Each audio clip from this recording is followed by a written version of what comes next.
It's also a great pleasure to be back in this business school.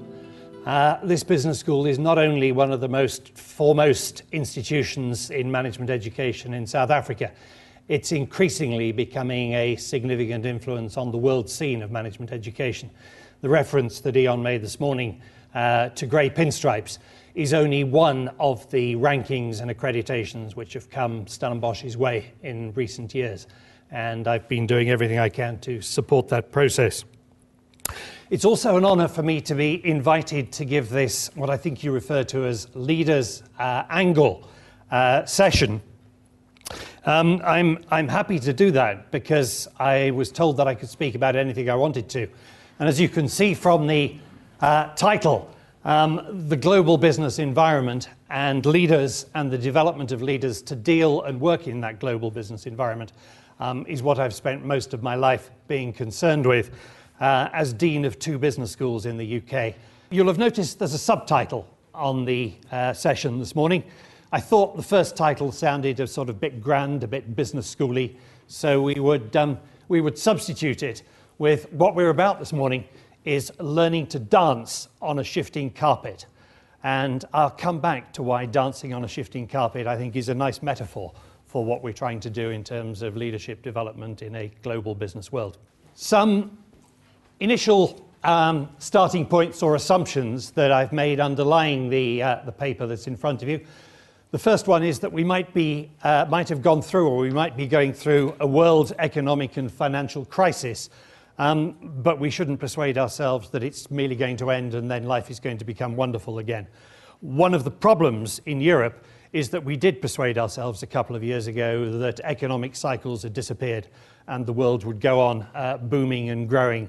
And we needn't worry about some of the things that have actually happened to us over the past 2 years. That was a disastrous frame of mind to get ourselves into. So I'd rather we stayed with the process that maybe we will overcome some of the current problems that the world faces economically, but radical change is here to stay. Secondly, and this will upset, I'm sure, some of the finance people, shareholder value as a concept has been actually quite useful to us in terms of driving organisations in the 80s and 90s, but I actually think is played out in terms of an approach to measuring the performance of businesses. It has been a powerful engine for creating value, but I don't think on its own it's any longer sustainable as a way of thinking about businesses and the way in which their performance should be assessed. And I'll come back to that in a moment. So I think we need a new approach to what many people are now calling corporate sustainability, often referred to in the jargon as the triple bottom line, and I'll come back to that in a second too. Another point I wanted to make by way of starting is that I think that businesses are influential organisations worldwide. In some cases, they're actually bigger and more influential than governments. Increasing globalization gives us an opportunity for those of us that work in business organizations, I think, to shape a better world. So what we need to do is to develop globally responsible leaders where ethics and accountability to society in which we operate, which gives us the license to operate in our businesses, is something which we need to take extremely seriously. We did some work in the organization which I used to lead, Ashridge Management College, trying to move away from some of the traditional stuff that the leadership textbooks present to you about what makes successful leaders. And we tried to make this as specific and straightforward as possible, based upon research with people who were leading successful organizations. And we came up with 6 things, which, although this research was done maybe 10, 15 years ago, I think is still very much common to the current environment. The changing role of the manager, particularly in terms of dealing with some of the complexity I'm talking about, what are the skills and competencies we need to develop? Well, the first one we called sensor, and that's having the ability to have antennae which are out there in the world in which we operate, in the environment, constantly sensing what's going on in the outside world before it actually comes to bite us. Secondly, an integrator. Somebody that's actually capable of bringing a whole range of different skills and different people and different ways of thinking and challenges to a situation before actually deciding what to do.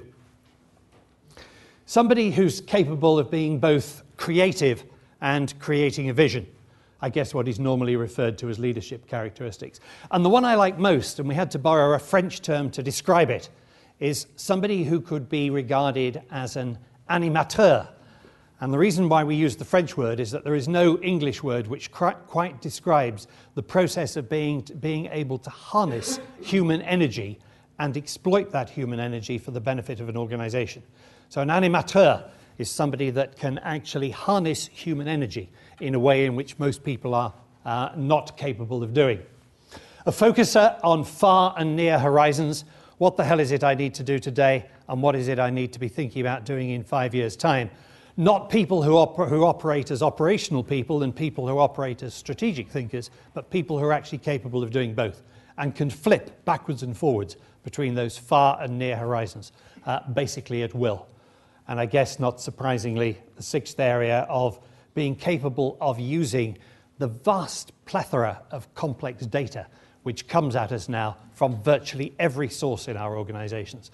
I made a comment earlier on about I'm particularly interested in leadership in the global business world in which we now operate. And some of you may say, well, what the hell do you mean by a global business world?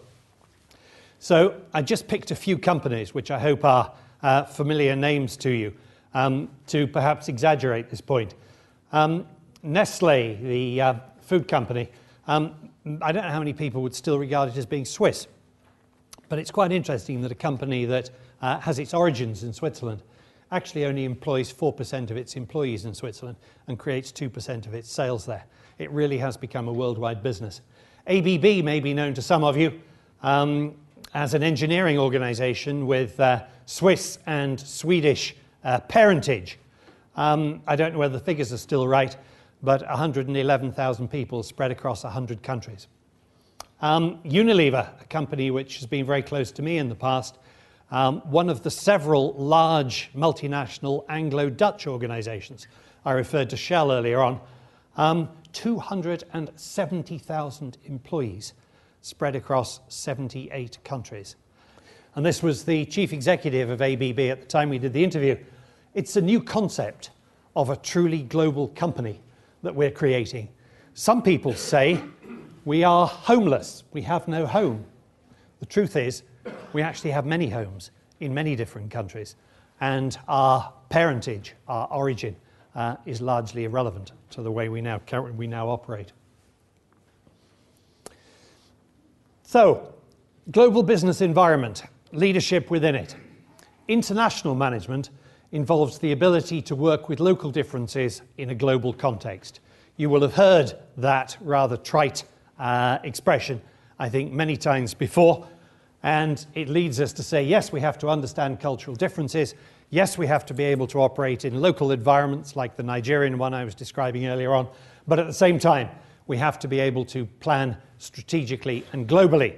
But perhaps trying to get underneath the surface of those rather trite phrases, some of the research we did at Ashridge started to identify two different types or categories of international management competence. And it's the second category that I perhaps want to focus your attention on for a few minutes. The first category we called the active or the doing competencies, because there is pressure on people who operate in international jobs to deliver and deliver and deliver all the time. And that still stays with me very much from my Shell experience. But in order to be able to deliver, when you're roaming the world, you no longer have the comfort of head office around you, and you don't have all those staff functions to be able to fall back on. You actually need something else. And those are what we referred to as the personal or the being competencies, which need to underpin the doing competencies.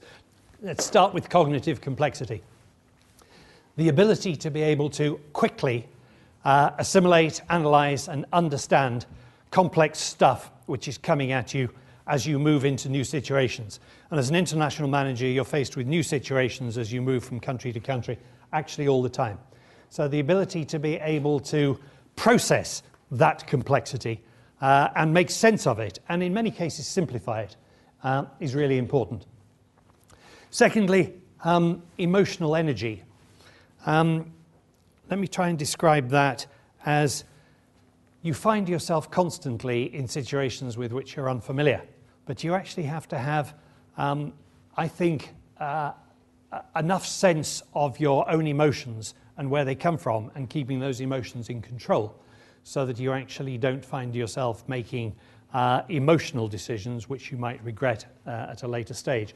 I'm not trying to take the emotion out of business, but I'm saying it's extremely important sometimes when you are faced with unfamiliar and challenging and risky situations that you're enough in touch with your own emotions that you can control the way in which they might influence you to do stupid things. And perhaps psychological maturity, building on that, actually being aware enough of your own psychological makeup so that when you find yourself in these unfamiliar situations, you're able to call on your own values, your own ethics, and whatever experience you've had before which might be relevant to this. And these are what we call the being competences. And although they sound quite complex and maybe even difficult to describe, what we actually found in talking to successful international managers was that it was this stuff that they said was really important and made the difference between success of international managers or lack of success, rather than the doing stuff. But don't forget the doing stuff because the pressure on you is to do all the time. The head is concerned with what's often referred to in the literature as strategic leadership, doing the right things. The feet, planted firmly on the ground, are concerned with the administration aspects of the job, getting things done. And the hands are the bits that are helping you work with other people and lead other people in terms of what I've called supervisory leadership, doing the right things. And I think people in leadership roles in organizations need to do some administrative things, they need to do some supervisory things, and they need to do some strategic leadership things. But there's a bit missing in the jigsaw puzzle, and you will have already spotted the hole which I would like to fill. And it's the hole which I would fill with the heart. Because it seems to me that a lot of the stuff in the leadership literature is highly analytical and seems to depersonalize the process of leadership. And it strikes me that if I really, really want to persuade you to do something which I think is really important and you're not yet convinced is important, then I should probably use my heart rather than my head, my feet, or my hands to persuade you to come with me and appeal to you in terms of I really, really am passionate about this and believe it's the right thing we should do. And that won't come out of my head, it will actually come out of my heart. And it seems to me that a lot of leadership literature ignores that fourth area of leadership, which I called inspirational leadership, and turns people that can think strategically into visionary enablers and turns people that can actually supervise people very well more into coaching enablers than into people who simply supervise in a traditional command and control sense.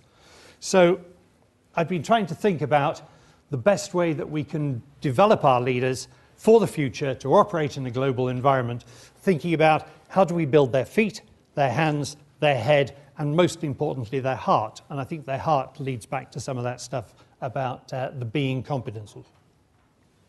Many business schools around the world, and I blame the Americans for this. I don't know how many Americans there are in the room, but that's probably upset a few more people. I blame the American business school model for this. They've remained what I call distanced suppliers from the world that they actually serve. The world we actually serve in business schools is called business, when it's actually called all organizations, but it's generally called business. But they've remained distant from it. And if you get into the heads of many of the faculty, they do research and they do analysis and they observe and they publish. But they really, really do not want to get their hands dirty in the actual process of business, because it's much better to stand outside it and be objective and observe it from a distance. And at the same time, when they've been producing products, and I would call the MBA a product as an executive education program is a product, they've often designed it back home in the factory, absolutely convinced that it's what the world needs. So we get structured packaged products which say, here is my course, take it or leave it, I think it's pretty good, developed by people who regard themselves as being distant observers from the world that they actually serve. Now, in order to get friends with Eon again, Stellenbosch Business School has never been in that segment, I'm absolutely sure. But there are many of our competitors that we could quite easily drop into that segment that we know quite well. The Business School of the future, or maybe I should call it the Business School of the present, actually recognises that it needs to become a partner with the world that it serves and enter into partnership called getting your hands dirty with the organisations that it works for. And it needs to work on development-based change, where we actually say, first of all, what's the problem, what's the challenge, how can we help? Not, here's what we know and here's how we can best convey it to you. And there's a real change going on in some business schools in some parts of the world that are driving them from bottom left to top right. Let me leave you with a quote from a philosopher, Thomas Crum. So instead of seeing the rug being pulled from under us, which is a nice way of describing what many managers say is happening to them, the world is awful, they're constantly changing everything and pulling the rug from underneath my feet. Maybe we can learn to dance on a shifting carpet. Thank you.